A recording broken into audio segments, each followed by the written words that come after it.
من القدام بتوعي المامي وتقولي لها الحقي بنتك معريه صدرها عشان بتشمتي فيا ان انا في المستشفى. فانا في المستشفى تبعتي لها الحقي اهو، بصي اهو يا طنط حلو، انا بحب اعريه يا حبيبتي. تاخدي صوره اصوره لك وابعته لك، ولا اصوره واحطه كده لوحده، يعني اعمل كراب على وشي واحط الصوره ولا تبعته لي واكتب لك اوتوجراف، ولا جوزك اللي قاعد جنبك بيتف عليكي عشان انت مره معفنه وحقوده ومش بينام معاكي انيمور ومش بتقري ومش مثقفه، فبيبص على واحده حلوه وذكيه ومثقفه ومتعلمه وجميله وبتتكلم وبتساعد الناس وعايشه عمرها كله تساعد الناس، فطبعا جوزك معجب بيا وانت معفنه فبيتف عليكي، فانت متغاظه مني. فممكن ده اللي يكون مضايقك يا تونت.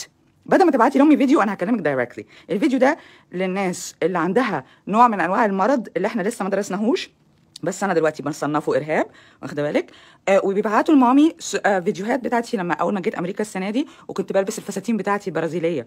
انا طول عمري بلبس الفساتين البرازيليه دي، خلي بالك مامي بتخرج معايا البحر وانا لابسه البيكيني وبتحطي لي التاني اويل على ظهري. خلي بالك هي بس قدامك بتعمل نفسها ايه كده عشان خايفه منك، عشان مامي ايه نوع من الست، يعني جدتها مامتها الله يرحمها كانت موجهه في التربيه والتعليم، عبد الحليم حافظ بيعلمها البيانو. انت متخيله مامي هتبقى عامله ازاي؟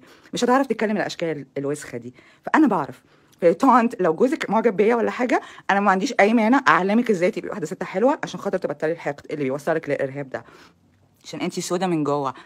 والجوامع اللي انت بتروحي تدرسي فيها العيال القرآن غلط عشان يكرهوا امريكا ويكرهوا الناس، قريب ان شاء الله هتلاقيكي مش موجوده. فانت دلوقتي ما تقدريش تروحي مصر يا تونت، فهربانه في امريكا يا تونت، فانا عارفه كل حاجه عنك يا تونت، عشان انت مالكيش مكان في مصر، عشان الحمد لله الحمد لله الحمد لله احنا عندنا دوله ماسكينها رجاله فمش هيحطوا الخرا ده في البلد. فايه انتوا متنطورين فبتقرفونا احنا الناس اللي زينا، الناس المتعلمه اللي زينا، الحرة اللي زينا، اللي بتحب الحياة، اللي بتحب الموسيقى، اللي بتحب الرقص وبتحب قرآنها وفهماه وبتعلم الناس دين أحسن منك يا تونت. على الأقل مش بتعلم الناس إنها تكره بعض يا تونت، أنا بعلم الناس إزاي يحبوا بعض. الناس دلوقتي في أمريكا اللي أهاليهم كانوا مسلمين خايفين يقولوا إن هم مسلمين، عارفة ليه؟ بسببك يا تونت، عشان أنتي مخوفاهم، عشان أنتي بتعملي نوع من أنواع الإرهاب. وقريبا وحصريا النوع ده برضو هيتلم في أمريكا.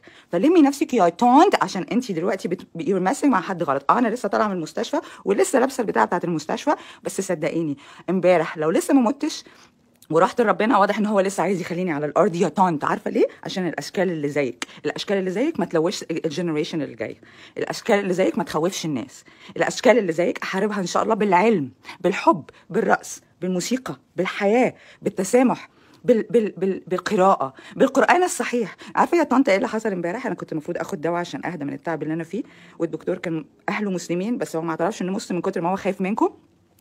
قلت له ثواني كده، قعدنا نقرا سوره ياسين يا طنط. عارفه كنت لابسه ايه يا طنط؟ نفس السبورت برا اللي كنت شفتيني فيه في الفيديو اللي قبليها، اللي كنت بقول فيها لازم الست تنام مع جوزها عشان خاطر تبقى مبسوطه وسعيده وما يجيلهمش المرض. كنت بنصح الناس ان هي تمارس اهم تذكره ربنا اداها لها، تذكره الحب. رحت الجيم يا طنط بس لقيت نفسي في المستشفى، افتكرت ان انا بموت وقلت الحمد لله اخيرا اشوف ربنا، بس للاسف مضطره اقعد على الارض شويه مع الناس الحلوه ومع اشكال الحقوده اللي زيك يا طنط. فعملنا ايه في المستشفى يا طنط وانا بالسبورتس برا وكنت لابسه الذهب بتاعي وحاطه الماسكيرا وعامله شعري وحد جميله، إيه حور عين نايمه في السرير في المستشفى تعبانه يعني. قلنا للدكتور ادينا 20 minutes، قعدنا قرينا سوره ياسين وحسيت ان في حضور في الاوضه بيرحمني يا طنط، وتهيالي واضح على وشي يا طنط انه منور. الله اكبر، دي مش منظر واحده ما شاء الله لا قوه الا بالله طالعه من المستشفى يا طنط. عارفه ليه؟ لان انا قلبي نضيف وربنا بيبص على القلوب. فلو صدري زعلك روحي اعملي عمليه في صدرك يا طنط، روحي اتمرني، روحي الجيم، بطلي تاكلي الحاجات المحمصيه اللي بتاكليها اللي بتخنك وبتحسسك ان انت ست مش مرغوب فيكي وتيجي تحقدي على اللي زيي. انا بحط مجهود كبير قوي عشان ابقى ست حلوه، ابقى بنت حلوه. انا لسه حتى مش متجوزه زيك يا طنط. لو انا متجوزه زيك يا طنط بدل ما اروح اقعد احقد على الناس اروح ابسط جوزي. اشربي حاجات كلها دي توكس. انا هنصحك نصيحه عشان يعني يمكن اخد فيكي ثواب يا طنط.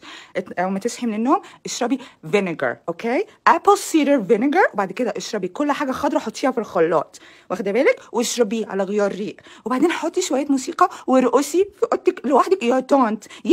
يمكن تعرفي بعد كده تدلعي جوزك اللي قرفان منك وبيخونك مع نسوان تانية صغيره باسم المسيار والمحرام يا طنط. ايه رايك؟ طلعي بقى كل الفيديوهات القديمه اللي كنت لابسه فيها سكسي، عشان انا هرجع البس سكسي تاني وانا بتكلم، بس كده كده انا لسه بلبس سكسي، ولما بصلي بلبس لبس الصلاه، لان لكل مقام مقال يا طنط. طلعي الفيديوهات دي كلها وابعتيها لي عشان اديكي الاوتوجراف بتاعي، عشان انا مش ندمانه لحظه واحده على اي حاجه عملتها ولا اي حاجه قدمتها لبلدي واولاد بلدي والناس. على الاقل على الاقل انا شريفه، مش بتجوز راجل يصرف عليا، ولا بتجوز واحد اغير من نفسي وديني وملتي وشكلي عشان خاطر بس يبقى ايه هو اللي سيدي، وابقى عبده للبني ادم. شريفه وكل حاجه بعملها الحمد لله. زراعي فيه الارهاب انا كنت بدرس فيه وبقرا كتير فيه، فعندي شويه علم كده صغننين وثقافه. فللاسف الشديد مفيش رجاله مش بتحبيني يا طنط، فعشان كده انت بتحقدي يا طنط. ابعتيلي الفيديو اللي صدري باين فيه عشان اكتب لك الاوتوجراف بتاعي.